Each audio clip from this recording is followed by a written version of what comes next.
Então, boa noite, bom dia, boa tarde para todos aí que estão no nosso canal Luz Lei Divino. Vamos dar início ao nosso plantão de dúvidas, temas diversos aqui sobre orixá, sobre umbanda, espiritismo e várias questões aí que são colocadas, trazidas, né, aos médiuns da nossa Casa Espírita Seluz. Então vamos lá. Foi perguntado assim, sobre apometria pensamento. As dimensões se comunicam a partir do comportamento das partículas, do comportamento da energia e de como a energia age sobre a matéria e a própria energia. Então isso aqui tem muito a ver com as frequências, né, gente? Porque cada partícula, cada átomo em cada dimensão vai ter a sua frequência específica, ou então aquela variação possível de frequência dentro daquela dimensão. Porque quando vai além daquela dimensão ou aquém daquela dimensão, aí ela muda de dimensão. Vocês compreendem isso, né? Então, se tem alguma coisa vibrando numa velocidade, se ela aumentar demais a velocidade, ela pode mudar de dimensão. Assim como acontece também quando a gente está estudando os átomos, né? Que eles mudam ali, enfim, os elétrons girando, e eles fazem a mudança, dependendo da rotação que eles estão. Isso tem uma simbologia aí. Também no livro Diálogo com a Luz a gente fala sobre isso. A aproximação do centro, né, do núcleo do átomo, o afastamento do núcleo do átomo, e todo esse movimento dos elétrons ali, em cada ciclo, tem a ver com uma realidade, né, tem a ver com uma forma, com uma frequência vibratória. Então o que acontece? As dimensões se comunicam a partir sim do comportamento dessas partículas. Inclusive, falando um pouquinho do que a gente falou no vídeo anterior, sobre essa questão de que todas as dimensões elas estão interrelacionadas, interpenetradas, elas estão sintonizadas na essência, e que exatamente isso que acontece. Quando a gente vai mudando a frequência, é que a gente vai passando mais de uma dimensão ou para outra. E o que acontece? Existe uma regra básica que a gente estuda nas nossas escolas, na academia mesmo, que fala que quem está em cima pode tudo que está embaixo, né, de forma bem generalizada. É mais ou menos assim. Em nível dimensional é assim, né, quem vibra mais superior pode baixar a vibração. E aí se adequar, por exemplo, o próprio encarne que a gente faz, a própria descida de Jesus Cristo, nosso Pai Oxalá na Terra, foi feito diminuindo as frequências vibratórias dele. Imagine o quanto de energia ele teve que densificar, diminuir a vibração, plasmar um corpo para poder encarnar nessa matéria aqui mais densa. Imagine o tanto que ele teve que baixar. E há quem diga que ele não se projetou em completude na carne, porque esse mundo não aguentaria o próprio criador dele. Então o que ele fez? Ele projetou uma réstia, uma centelha da consciência dele num corpo físico, porque algo além disso não comportaria aqui nesse plano. Ele foi o criador, né, do nosso mundo. Então o que acontece? Mas na medida que a gente vai aumentando ou diminuindo, a gente vai se aproximando da dimensão superior ou de uma dimensão inferior, respectivamente. Falando aqui, retomando uma coisa que a gente conversou então em outro plantão, que foi trazida essa dúvida, né, da diferença do desdobramento dos corpos ou dissociação dos corpos. E aí eu lembro que eu falei assim que até para a gente utilizar mais, com mais propriedade, a palavra dissociação, porque eu acho que ela traz mais clareza, ela elucida melhor como isso acontece. E eu lembro também que eu falei para vocês que na apometria, quando a gente dá os pulsos, né, que tem um magnetismo que a gente projeta e provoca nesses pulsos, mas a força mental é o mais importante nesse processo, não só de quem está fazendo, mas de como quem está acompanhando, e principalmente da espiritualidade, quem de fato governa e gerencia e lidera, vamos dizer assim, né, que gerencia esses trabalhos, supervisiona e faz eles acontecer em nível astral. Mas essa dissociação, eu até falei assim com vocês, ela é num nível mais ilustrativo do que propriamente real.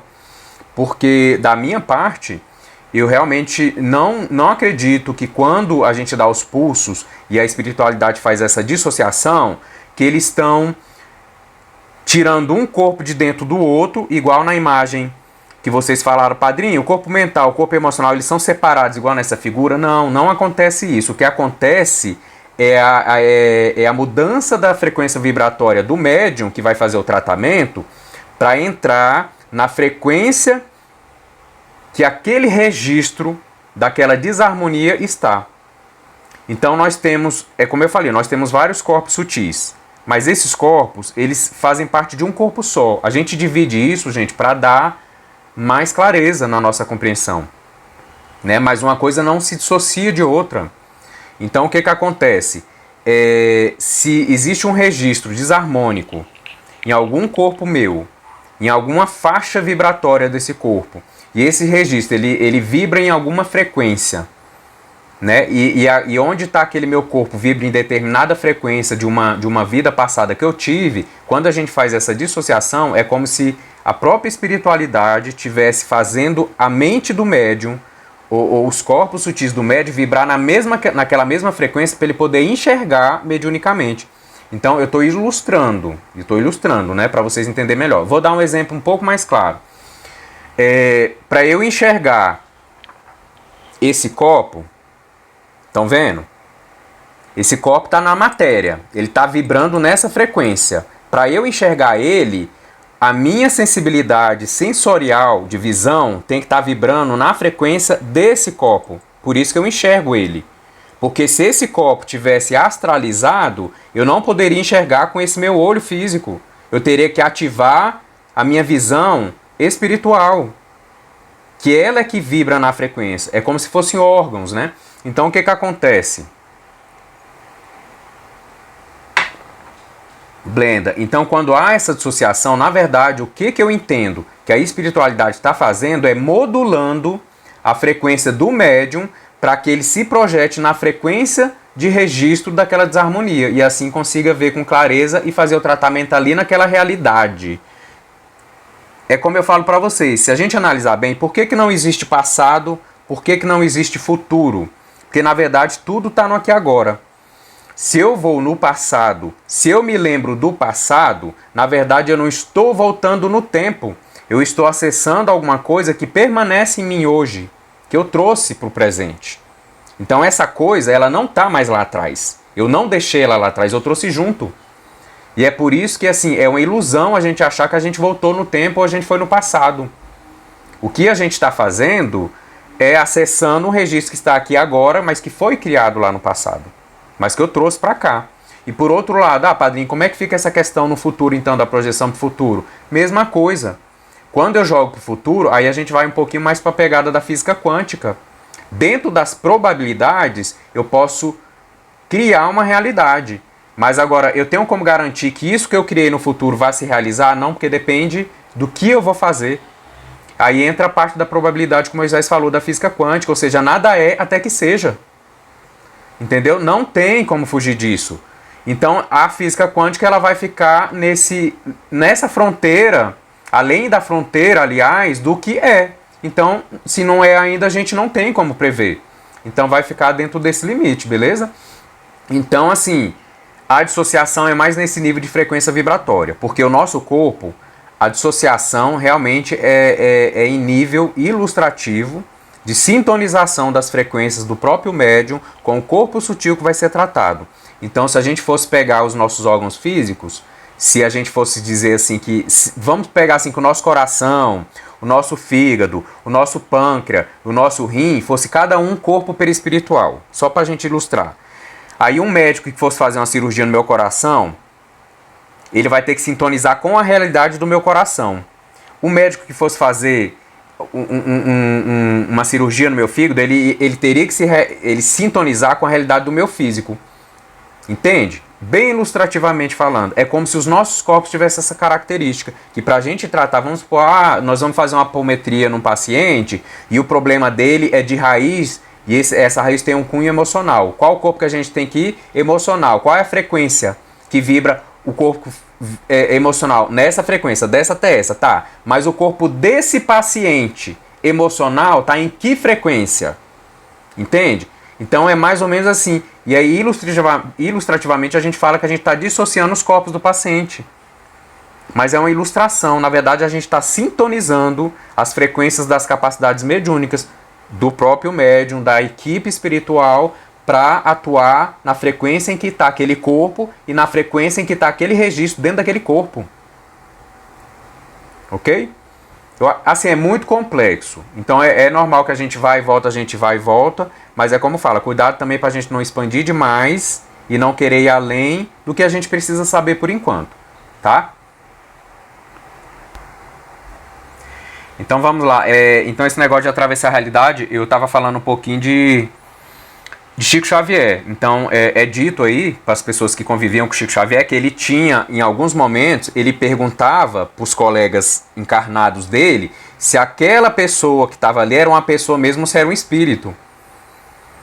Porque dentro dessa percepção que eu estou falando, que nós somos seres multidimensionais, aí a gente imagina, se Chico Xavier às vezes não tinha certeza, com toda a capacidade de desenvolvimento e evolução que Chico tem, imagine nós. Então vocês entendem por que pra gente tem que ser mais devagar, mais lento, a gente ainda está despertando essas habilidades extrasensoriais, entre aspas, sobrenaturais, entre aspas, porque elas não são sobrenatural, elas são tão naturais quanto qualquer coisa daqui. Só que pra gente é sobrenatural porque a gente ainda não compreende. E o que acontece? Eu ia até falando disso. Muitas pessoas que entram no estado de loucura, e a gente sabe que a maioria deles são médiums desequilibrados, exatamente por viver essas realidades ao mesmo tempo e não conseguir discernir. Então vão à loucura. E aí o que acontece? Isso tem a ver também, já fazendo a conexão com os chakras, com muitas vezes um rompimento da tela búdica. Lembra que eu falei para vocês que a tela búdica que todo chakra tem, ela tem abertura suficiente para cada ser dentro da evolução de cada um, ou seja, individual, e ela nos protege entre as diversas realidades dentro dessa multidimensionalidade nossa para o que a gente tem capacidade ou condição de compreender. É por isso que a gente tem que ter cuidado sim no uso da ayahuasca, é por isso que a gente tem que ter cuidado sim no uso de elementos que alteram a consciência, porque dependendo do nível de choque pode criar traumas perispirituais, podem desequilibrar o chakra se a pessoa não souber lidar com a realidade que ela acessou. Então isso tudo tem a ver. Então se o chakra é o meu filtro e ao mesmo tempo a minha conexão com as diversas realidades, e eu desequilibro esse chakra, eu abro demais, eu expando demais, ou então eu fecho demais esse chakra, ou eu rompo com a tela búdica dele, isso vai gerar problemas gravíssimos em nível de percepção das realidades, de discernimento das realidades. Então, por que, padrinho, que a gente não consegue viver essa multidimensionalidade? Para a nossa própria saúde mental, para a nossa própria saúde emocional, para a nossa própria saúde física. Tá? Então, o que acontece? Mas quando a gente faz esses movimentos sim, de projeção, a gente não deixa de estar atravessando realidades, porque nós somos seres multidimensionais. E lembrando que toda vez que a gente se projeta num trabalho de mesa ou num trabalho de apometria espírita, o que acontece? Vocês concordam que a gente está usando outros órgãos sensoriais, órgãos entre aspas, né? Outros sentidos sensoriais, né? Que a gente não está muito desenvolvido, que a gente ainda está desenvolvendo. É por isso que a gente fala, nada de sair, de tentar desdobramento sozinho em casa, porque você não tem amparo, você não está debaixo de uma orientação, de uma egrégora, entendeu? Muitas vezes, assim, os guias não estão o tempo inteiro, 24 horas do nosso lado, não. Obviamente que o guia tem uma afinidade com o médium que permite que no momento necessário, da onde o guia estiver, ele consegue se projetar, além do tempo e do espaço. Porque assim, eles não estão limitados no tempo e no espaço como a gente, os nossos guias mais evoluídos de luz. Mas assim, o que acontece? A gente tem que ter esses cuidados, se precaver, porque pode gerar trauma. E o que acontece? Quando a gente se projeta num trabalho de mesa, a gente está vendo a parte astral do físico. O que eu quero lembrar para vocês? Que nada existe no plano terreno que não tenha sido criado primeiro em nível sutil. Então entende que quando eu me projeto aqui, vamos supor que eu me projete aqui na casa de um de vocês, o que eu vou estar vendo não é a parede, é a parte sutil da parede, que vibra na frequência de onde eu estou. Entendeu? Tanto é que se eu subir mais a minha frequência, e eu vou explicar isso, vocês vão entender bem o que eu tô falando. Se eu subir mais a minha frequência, gente, eu não vou enxergar nem a parede que se está se projetando aqui nesse físico. Quer ver um exemplo que eu dou para vocês? Aquela parte, quando a gente fala do desencarne, que algumas pessoas vão para o umbral, né, mais inferior, algumas pessoas vão para o umbral mais superior. Gente, as colônias que a gente fala que Chico Xavier traz nos livros de psicografia, elas ficam no umbral, tá, gente? Só que o que é umbral? É uma porta de passagem. O umbral tem os vários níveis, né? Aí tem um umbral mais inferior e um umbral mais superior. A gente pode dividir em 7 camadas interdimensionais aí o umbral. Então as colônias, elas ficam nas dimensões superiores do umbral. Do umbral. Mas a colônia é um umbral. Tanto é que tem gente que não consegue atravessar para mundos superiores, ou seja, volta e reencarna. Nós. Então a gente vai até, se é que a gente já passou por uma colônia espiritual como Nosso Lar, a Colônia das Flores, enfim, essas colônias espirituais, a gente não passou delas, a gente voltou para o mundo aqui transitório para continuar evoluindo. Então o que acontece? Lembra que a gente fala muito que quem está nos umbrais inferiores, eles não conseguem, às vezes, enxergar os espíritos que vibram em frequência superior, porque eles não têm projeção naquela densidade.